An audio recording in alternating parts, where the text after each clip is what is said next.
Hello everyone, welcome to the class. This session is about a simple code generator. So in this section, we are going to consider an algorithm, and that algorithm actually generates the code for a single basic block. For generating that code, we consider the three address instructions here. Also, here for avoiding the unnecessary load and store operation, we're gonna keep track of the values, that is what values are in which registers. So that we are going to do here for avoiding the unnecessary load and store here. And we know that the primary issue during code generation is to decide how to use the registers in a best way. So for that, we have some four principal uses of registers. That is where the registers can be used and how it can be used. So the first use of register is in most of the machine architecture, either some of the operands or all of the operands of a particular operation should be in a register. That is, it should be stored inside the register. Either all the operands or some operands are stored inside the register for performing the operation. And the next use of the register is here, actually the register make good temporaries to hold the result of sub expression. So when we have a larger expression and that larger expression is being evaluated, then the result of the sub expression is placed inside the register, so which is actually act as the temporary variable to hold. That is, it is a temporary place to hold the result of sub expression. Then coming to the third use, so here the registers are also used to hold the global values. Why? Because these global values are computed in one basic block, and that value can also be used in other basic block. So that kind of global values can be held within the registers. And finally, we can use the register to store the values during runtime. So that is, it is used to help with runtime storage management. For example, when we have a stack pointer, so we can use the registers to hold the stack pointers during runtime, and also we can hold the top elements of the stack inside the register during runtime. So what the register is doing here is it is helping for runtime storage management. So these are all the four principal uses of registers. Now we will see how the registers are used in this algorithm to hold the values within the block. And whenever we are performing a transformation here, that is from a three address instruction into machine instruction. So here we have certain machine instructions or of the form, and those are all. The first one is the load operation, that is load instruction. Here LD represents load, and in this instruction we are loading the value from memory to register. So this is what the first instruction, and the next instruction we are having here is store instruction. So ST for store, and in the store instruction the value from the register will be moved into the memory location. And the final operation or the final instruction we have here is performing an operation on operands. That is, this OP represents the operator, and that operator can be any arithmetic operator. Either it can be an addition operator, or it can be subtraction or multiplication or division. So whatever the operator can be, and here we are going to perform some operation on operands. So here the operands are residing at registers, and the expression is evaluated here, and the final result will be stored inside another register. So these are all the machine instructions that we have for performing the transformation from three address code into machine instructions. Now we will see when to use that load and store instruction. So for that we have a concept called register and address descriptors. So here our code generation algorithm considers each three address instruction, and it decides what loads are necessary and what stores are necessary here. So when we have a load operation, so here the loads are necessary to get the needed operands into registers. That is, whenever we are performing load, then the value or the operands will be loaded into a register, and after generating this load, so it generates the operation by itself. And if there is a necessary to store the result into a memory location, then we will go for the store operation. That is, it also generates that store operation. So this is how the algorithm is performing the load and store operation here. So in order to make that decision, that is when to perform load operation or when to perform store operation, here we require a data structure, and this data structure tells us which program variables currently have their value in a register, or it will say which register have that particular value. So for that we are having a data structure. I mean, we require a data structure here. Also, we should know whether the memory location for the given variable is having the proper value for that variable. For example, when we have an expression, and for example, let us consider a variable b that is presently holding some value called a.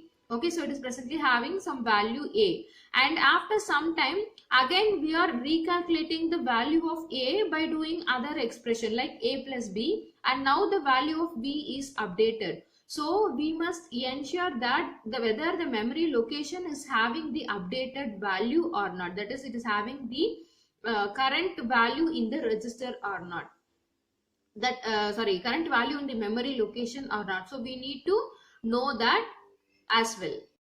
For all these purposes, we have some descriptors, that is our data structure have some descriptors. There is two types of descriptors we are using here. One is a register descriptor and the next one is address descriptor. So when we have a register descriptor, actually it keeps track of the variable names and the current values of that variable name is in that register or not. So it keeps tracks of everything, whether the current value is present in that register or not for that particular variable. So that will be done by this register descriptor. And coming to the next descriptor, that is address descriptor. So this keeps track of the location where the current value of that variable can be found. So this is used for address descriptor. The register descriptor keeps track of the value in the register, whereas address descriptor keeps track of the memory location of the variable. So this is what the register descriptor and address descriptor is doing here. And when we say a location, so that location can be either a register or it can be a memory address or it can be a stack location or any of the locations than these locations. So that can be anything. So this is the use of the address descriptor and the register descriptor in a data structure. The next we come to the code generation algorithm. So in this algorithm we have a function, so which is the essential part of the algorithm, and that function is the get register of I. So here this function actually selects the register for each memory location that is associated with the three address instruction here. And this register, that is the function get register function, has access to the registers and address descriptors. So we will see about this function get register after the basic algorithm. First we will discuss about the algorithm here, then we will come to this function get register. That is what this function is doing actually in our algorithm. So we will discuss about briefly about this function get register later. And now we will see what the algorithm is doing. So let us take one example here and we will see how that can be translated into a machine instructions, right? So let us take this example, that is x is equal to y plus z. So here x, y, z are all operands where plus is an operator. So here we are considering plus as a generic operator. And for this operator, the corresponding or the equivalent machine instruction we can write is the instruction add. Right, so which is the equivalent machine instruction for this corresponding operator plus. So when we have the statements like x is equal to y plus z or x is equal to z plus y, So here we are performing the addition operation, and for that addition operation we have to replace this with the add instruction. Now we will see the machine instructions for operations. So we'll take the same example, x is equal to y plus z. So here for the 3 address instruction x is equal to y plus z, we need to do the following things. That is, initially we have to use the function get register. So here we are using the function get register of, inside that function we have the statement x is equal to y plus z. So for this, what is the use of this function is to select the register for these operands x, y and z. So for selecting the registers for x, y and z, here we are calling the registers as rx for the operand x, and ry is a register for the operand y, and rz is a register for operand z. And if the y is not present in corresponding register, that is ry, then we have to issue an instruction, that is load instruction. So we need to load y into register. So that is the purpose of load here. So how we can use this load instruction is ld ry comma y dash. So here y dash is the location, that is memory location for y, and we are representing it as y dash here. And now we are loading this memory location of y into a register called ry, right? Similarly, if z is not currently present in rz, in the register rz, then again we need to issue the instruction load rz comma z star, z dash. So here z dash is the memory location for z, and that we are loading the memory location of z into a register called rz here. And finally we have to issue the instruction add rx comma ry comma rz. That is, we are going to perform the addition operation here, and this addition operation is happening on the values of register ry and rz, and final result will be stored inside the register rx, so which contains the value for x. This is how we can write the machine instruction for operations. And again, coming to the machine instruction for copy statement. So in the same way, here we have a copy statement, that is x is equal to y. So this is actually an important case in this 3 address statement. So here we are assuming that the function get register. Okay, so here the function get register will always choose the same register for both x and y here.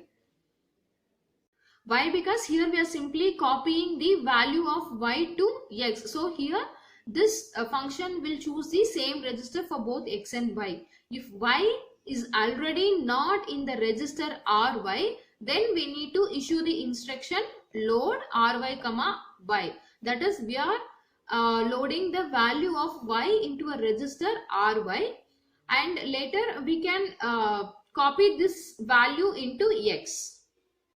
So for that copying, what we can just do is we can just adjust the register descriptor for ry.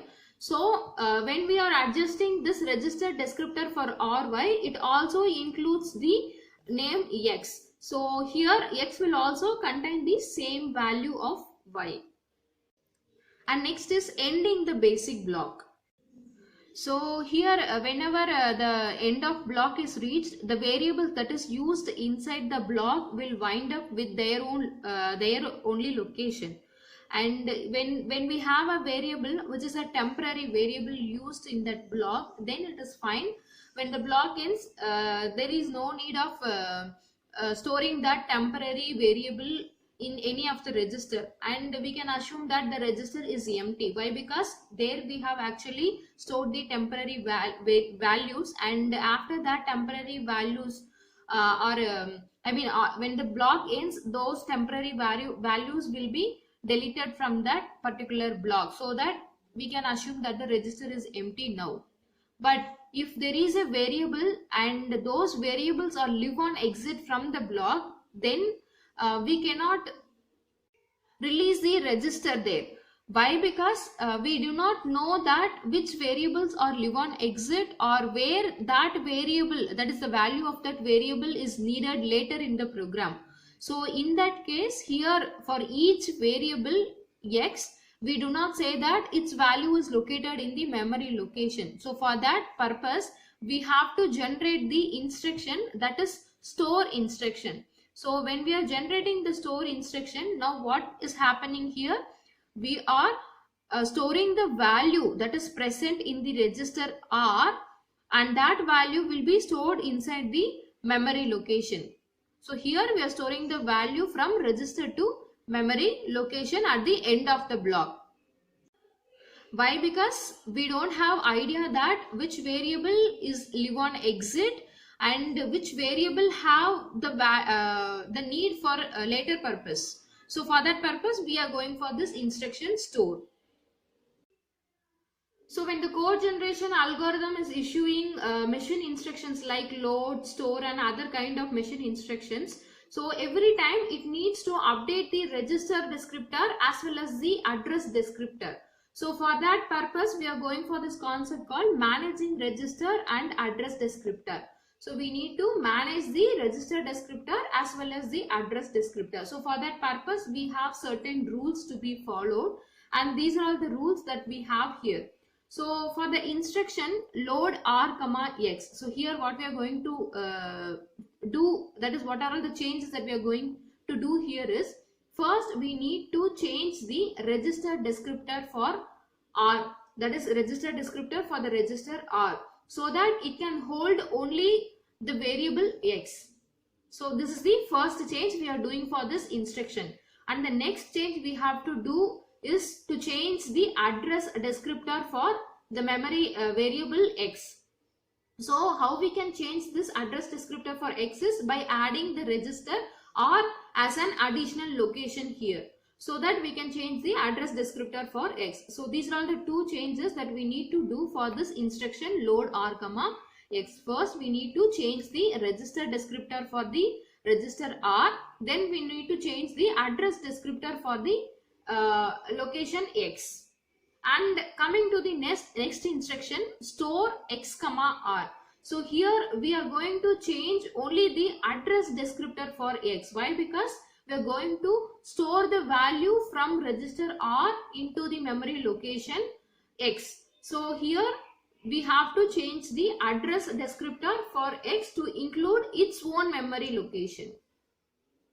And coming to the next instruction, that is add Rx comma Ry comma Rz. So here we need to do three changes. The first one is we need to change the register descriptor for Rx. So first we are going to change the register descriptor for Rx so that it will hold the value of X. Then we need to change the address descriptor for X. So when we change the address descriptor for X, so this it will have only location for Rx.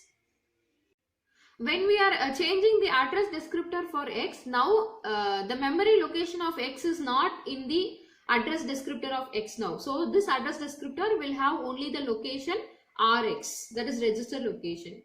And after performing these changes, now we need to remove this Rx from address descriptor. And which address descriptor, in which address descriptor we have to remove this Rx is, we have to remove this Rx from address descriptor of any other variable than X. So we should not change from X, but we can change it from, we should remove it from other variables. Why? Because now this register Rx is assigned for X, that is, it is allocated for X. So these are all the changes we are doing for this instruction add. And then finally we have copy statement, that is X is equal to Y. So when we are processing this copy statement here, after generating the load for Y, okay, so we are generating the load for Y into the register RY if there is a need, and if already Y is there in RY, then no need to perform that load instruction here. So whenever we are doing this copy statement, at that time we need to add X to the address, that is register descriptor for RY. Why? Because here we are going to use the same register for both X and Y. So for this register descriptor RY, we are going to add the X along with this ry, and then we need to change the address descriptor for x, so it accepts only the ry as its location. For that we have to change the address descriptor for x. Now let us take one example and we'll try to translate the basic block that is consisting of 3 address statement. So how the translation is happening here and how the addresses are like, that is the address descriptor and register descriptors are changing its values. So for that purpose, we'll take this as a basic block. Okay, this is one basic block that contains 3 address statements. And when you look at this these statements, here we have TUV, and we are considering these TUV as temporaries. Okay, so these are all acting as the temporaries to hold the results, that is the result of sub expressions.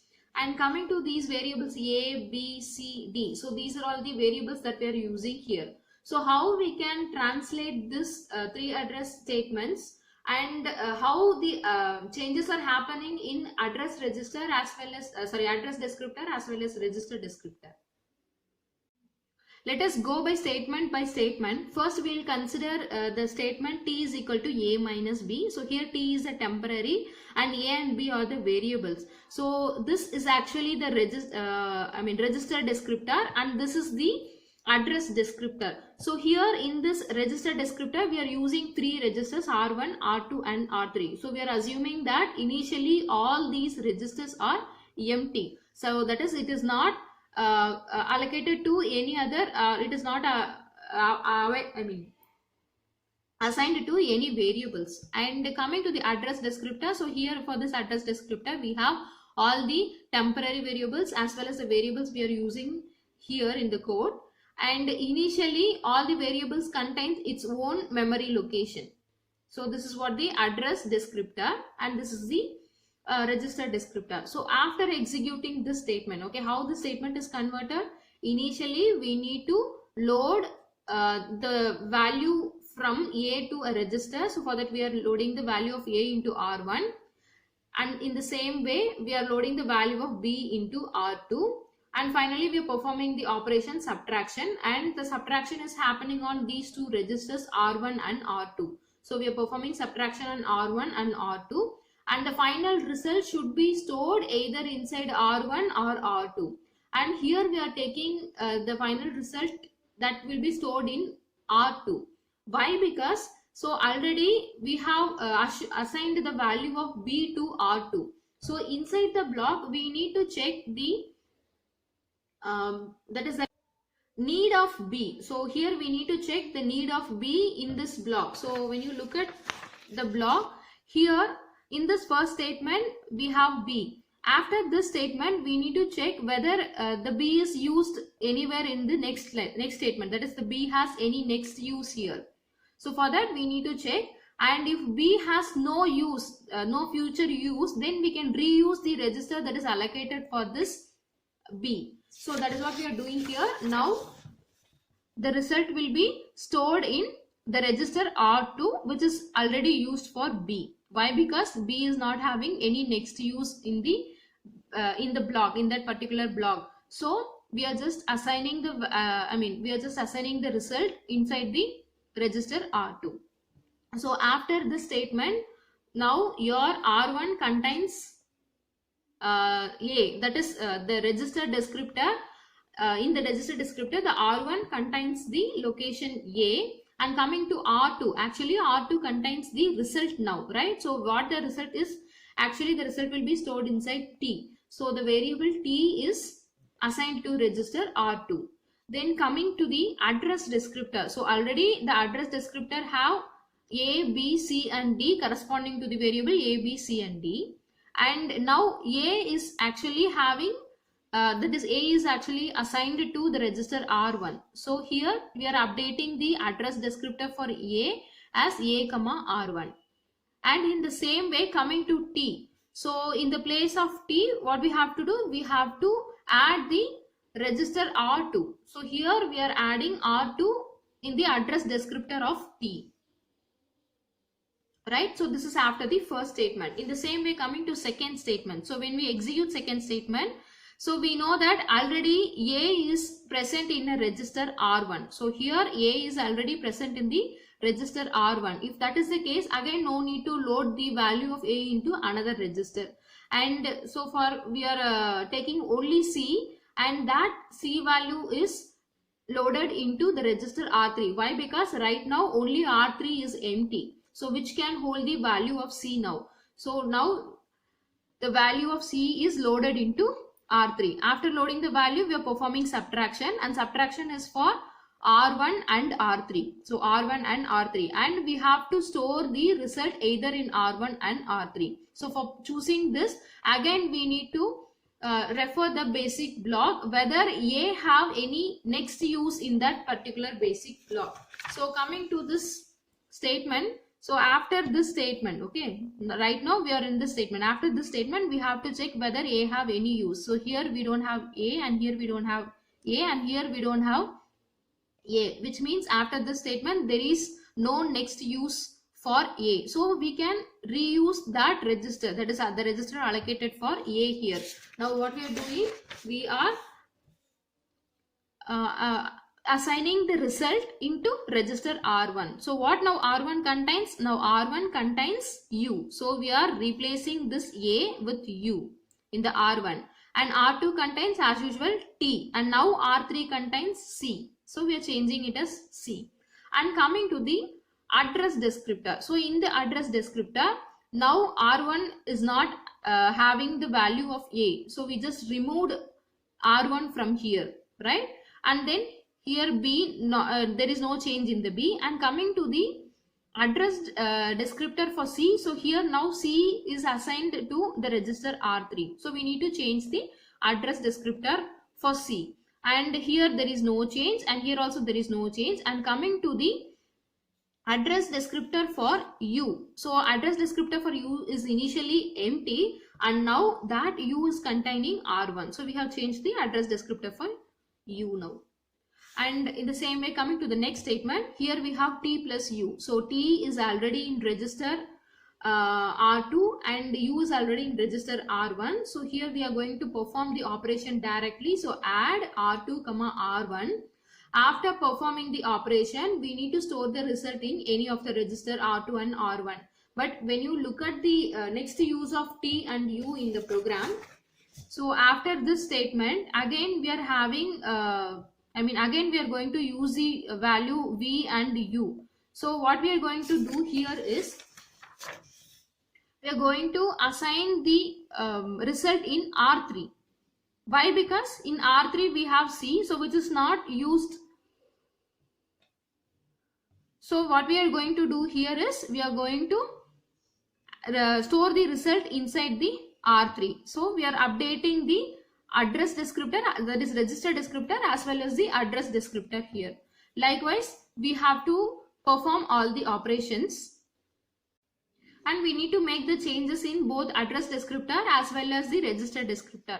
So after this last statement, finally we have exit statement. So in this exit statement, what we are doing is we are storing the values into memory location. So values from register into memory location. Why? Because this is happening only inside a block. Within a block we have these statements and we are performing here, and outside the block we don't know, there may be a future use for the variables, for these variables like A, B, C and D. So we don't know exactly where the next use of A and next use of the variable D will be in the other blocks. So for that purpose, we need to store the values into the memory location. So the value from R2 is moved into memory location A, and the value from R1 is moved into memory location D, so that we can refer the values of A and D in future.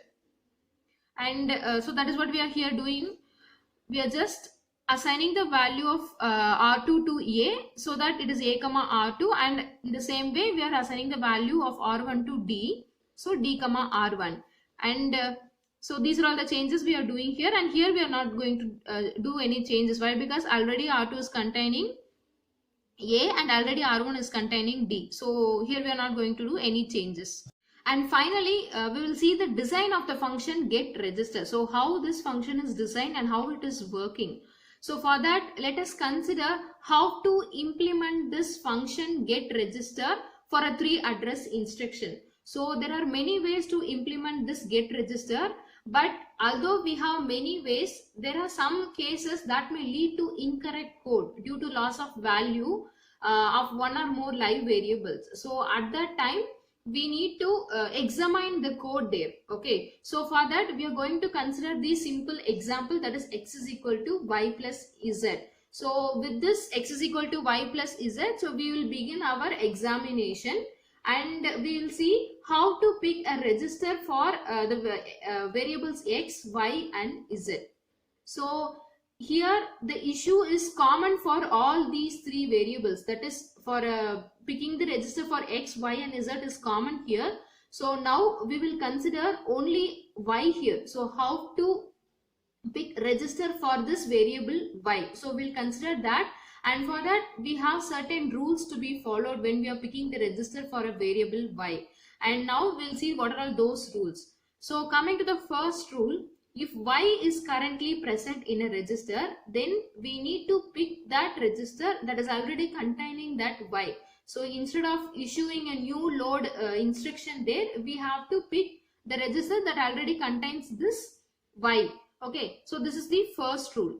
Then coming to the second rule, if y is not in a register, then what we need to do there is we have to look for the empty register. So if there is any empty register, and we have to pick one such register as ry. So presently y is not in any register and there is also an empty register available, then we can pick that empty register for this y. So that empty register can be taken as ry now. And the next rule is, so there may be some difficult case, that is we have y but that y is not in a register and there is no empty register as well as. So if that is the case, then what we have to do is we need to pick one of the allowable registers and we need to make it safe to reuse. So this is the difficult case, sometimes it may occur. So that case is nothing but y is not in a register presently. Also, we don't have any empty register at present. So if that is the case, we need to pick allowable registers and also we should be make sure that it is safe to reuse that register again. So these are all the rules when we are picking a register for a variable. So this case is actually similar for z also. So we can apply the same rule for y and z. So now we will see how to pick the register for x. Okay, so for that here we have rx and we have 2 rules to follow for this rx. And here this we have computing a new value for x now. In this statement actually in x is equal to y plus z, we are going to compute a new value for x. So since a new value is being computed for x, so a register should hold that value and that value, the register should hold only that value x, and that should be acceptable choice for the register rx.